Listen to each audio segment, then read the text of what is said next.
Assalamualaikum warahmatullahi wabarakatuh. Halo guys, welcome back to my channel.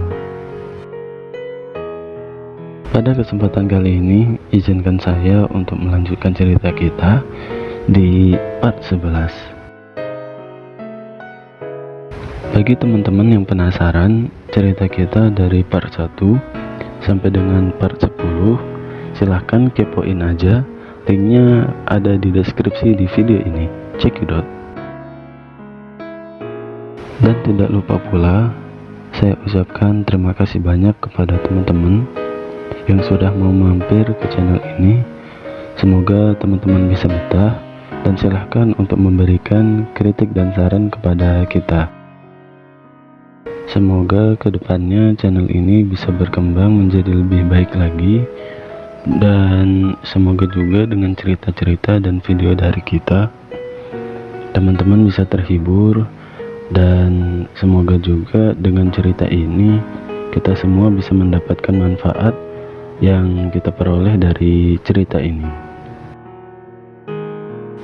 Kita doakan juga untuk teman-teman sekalian, khususnya untuk teman-teman yang sudah mau mensupport channel ini dengan cara like, share, comment, and subscribe. Semoga teman-teman kita selalu diberikan kesehatan, dilancarkan rezekinya, dan dimudahkan segala urusannya. Adapun teman-teman yang belum mendapatkan jodoh atau belum bertemu jodohnya, semoga segera mungkin untuk dipertemukan dengan jodohnya yang terbaik.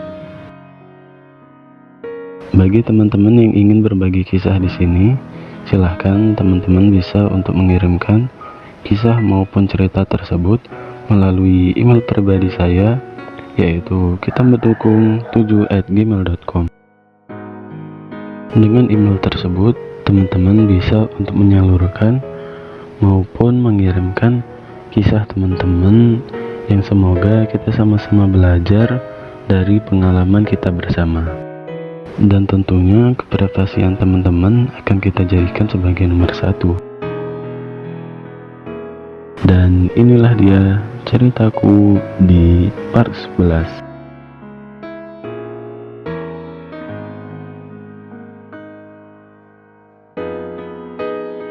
Suasana kala itu semakin panas, dengan Pak J yang sepertinya sudah berada di puncaknya.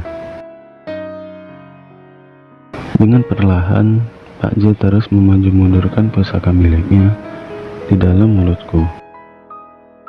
Meskipun itu cuma ujungnya saja, karena ukuran punya Pak J yang sangat besar.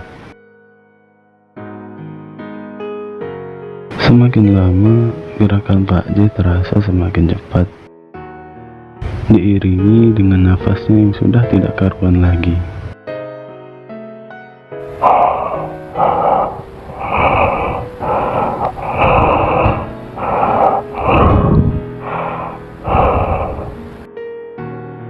Gerakan itu semakin cepat, dan semakin cepat, hingga ujung pusaka milik Pak J terasa begitu keras, sangat keras sekali. Mungkin sebentar lagi itu akan keluar. Di tengah permainan kami, tiba-tiba saja, Assalamualaikum, Pak J. ibuku datang ke rumah Pak J. Dengan tergesa-gesa, Pak J terpaksa untuk mengakhiri permainan ini, segera mengambil sarungnya dan menuju ke kamar mandi. Waalaikumsalam Mbak, masuk aja, pintunya nggak dikunci, kata Pak J sambil berlalu meninggalkan aku di ruang tamu. Bima, ntar kalau ibumu datang ke sini, bilang paman lagi di kamar mandi ya. Pesan Pak J kepadaku sebelum ia benar-benar pergi. Lantas, aku menganggukkan kepalaku sebagai jawaban dari perintah Pak J. Sebelum ibuku tiba di ruang tamu, segera mungkin Pak J menuju ke kamar mandi dengan lari-lari kecil. Bersamaan dengan perginya Pak J, tibalah ibuku di ruang tamu, di mana aku sedang duduk di atas sofa. Bima, ayo nak, kita pulang. Ini kemana Pak J? Ibuku berkata. Kemudian aku menunjukkan tanganku ke arah di mana Pak J pergi. Oh, lagi di belakang. Ya udah yuk kita pulang. Kata ibuku menyadari bahwasanya Pak J sedang berada di kamar mandi. Ibu menurunkanku dari atas sofa, kemudian menuntunku untuk beranjak pulang. Sambil berjalan keluar rumah, ibuku berpamitan dengan Pak J. Pak J, kami duluan ya. Assalamualaikum. Dari arah belakang, Pak J menjawab. Iya mbak, maaf ini lagi di kamar mandi. Tanpa berlama-lama lagi, kami berdua menuju keluar rumah. Dengan aku si Bima kecil yang tak henti-hentinya memperhatikan kemana arah Pak J tadi ke kamar mandi. Sesaat sebelum aku keluar pintu rumah Pak J, aku melihat Pak J mengintip dari balik dinding dengan tersenyum ke arahku dan melamba-lambaikan tangannya. Aku pun melakukan hal yang sama kepadanya. Aku tersenyum dan melepaskan tanganku yang dituntun oleh ibuku dan melambai ke arahnya. Saat melepaskan tanganku dari genggaman ibu, lantas ibu sedikit kaget dan hendak menoleh ke belakang. Menyadari akan hal itu, Pak J segera kembali bersembunyi. Saat ibuku menoleh, ibuku tidak melihat siapa-siapa kecuali aku. Kemudian ibu kembali menggenggam tanganku dan beranjak pergi. Setelah yakin ibuku tidak menoleh ke belakang lagi, Pak J kembali muncul dari balik dinding. Lagi-lagi, Pak J melakukan hal yang sama, dengan tersenyum dan melambaikan tangannya. Singkat cerita, kami sudah keluar dari rumah Pak J dan beranjak pulang menuju rumah, dan kami pun melewati rumah Mas Wandi. Saat kami melewati rumah Mas Wandi, ternyata kumpulan para ibu-ibu masih asik menggosip di situ.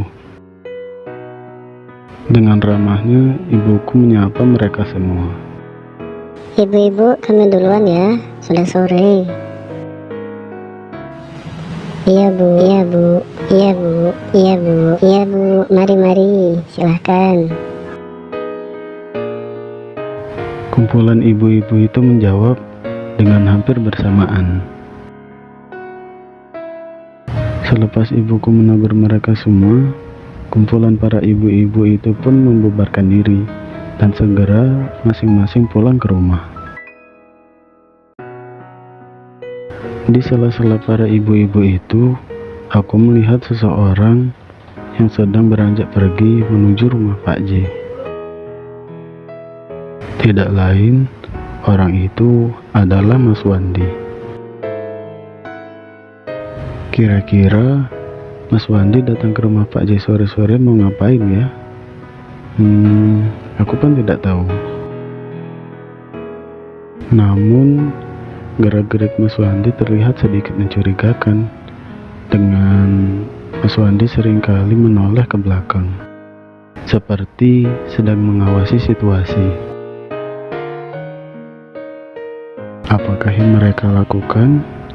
Kenapa Mas Wandi mendatangi rumah Pak J di sore hari? Temukan jawabannya di part selanjutnya. Oke guys, cukup sekian dulu di video kali ini. Saya Bima pamit undur diri. Atas hilaf dan salah saya mohon maaf kepada teman-teman sekalian. Saya ucapkan terima kasih sebanyak-banyaknya kepada teman-teman. Semoga teman-teman sehat selalu. And bye bye. Assalamualaikum warahmatullahi wabarakatuh.